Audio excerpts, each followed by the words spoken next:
ാണ് കാസർഗോഡ് ചെർക്കളയിൽ നിന്ന് ഇപ്പോൾ ഒരു വാർത്ത അരുൺ പാറക്കൽ റിപ്പോർട്ട് ചെയ്യുന്നുണ്ട്. അവിടെ ചെർക്കള ഗവൺമെന്റ് ഹയർ സെക്കൻഡറി സ്കൂളിൽ തെരഞ്ഞെടുപ്പ് റിപ്പോർട്ടിനെത്തിയ മാധ്യമപ്രവർത്തകരെ UDF പ്രവർത്തകർ ആക്രമിച്ചു എന്നാണ് പരാതി.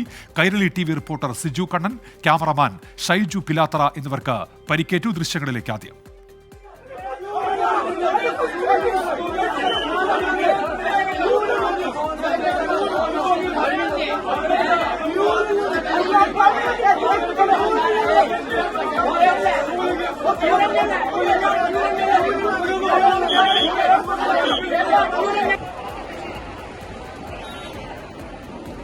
അരുൺ പാറക്കൽ ഇപ്പോൾ വിവരങ്ങൾ വച്ചിരുന്നു. അരുൺ, ഈ റിപ്പോർട്ടിങ്ങിന് എത്തിയതാണല്ലോ മാധ്യമപ്രവർത്തകർ. എന്താണ് UDF പ്രവർത്തകർ കയ്യേറ്റം ചെയ്യാൻ കാരണം?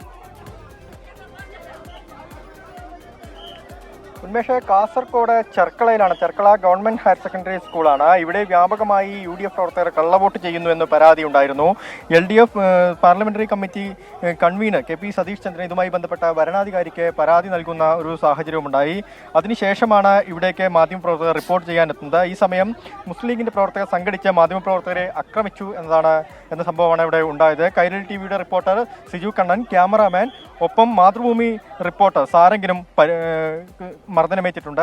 ഇത് മാധ്യമപ്രവർത്തകരെ ഇവിടെ വിഷ്വലുകൾ എടുക്കുന്നതിന് അതിനെ തടയാൻ ശ്രമിക്കുകയായിരുന്നു. LDFന്റെ ബൂത്ത് ഏജന്റിനെ മുസ്ലിം ലീഗ് പ്രവർത്തകരിൽ നിന്ന് പുറത്താക്കാൻ ശ്രമിച്ചു. അത് തടയുന്നതിനിടെയാണ്, അത് റിപ്പോർട്ട് ചെയ്യുന്നതിനിടെയാണ് ഇപ്പോൾ ഈ ഒരു സംഘർഷം ഉണ്ടായിരിക്കുന്നത്. മാധ്യമപ്രവർത്തകരെ ഇവിടെ റിപ്പോർട്ട് ചെയ്യാൻ അനുവദിക്കില്ല എന്നൊരു ഭീഷണിയും ഇവിടെ നിന്നുണ്ടായിട്ടുണ്ട്. ഉന്മേഷ്, അരുൺ പാറക്കലാണ് ഇപ്പോൾ അവിടെ നിന്ന് വിവരങ്ങൾ നൽകി.